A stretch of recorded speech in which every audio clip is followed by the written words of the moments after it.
What's up, YouTube? It's Matt Proud again with my CBR500, and I just got some parts in, so I just kind of wanted to give a walk through what parts I got, and then I'll make another post about installing them and before and afters. So just kind of wanted to give a walk through.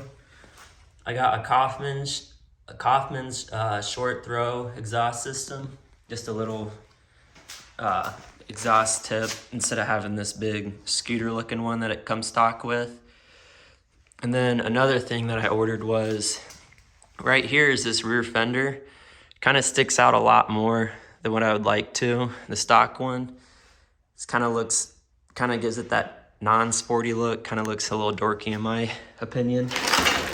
So I ordered this fender delete kit. It still has turn signals and everything on it, but it'll make it much more higher up and my plate more tucked and won't be sticking out the back as far as it is right there. But yeah, you guys want to see some before and afters or installment videos, go ahead and like and follow and subscribe, and I'll go ahead and catch you guys next time. Thanks.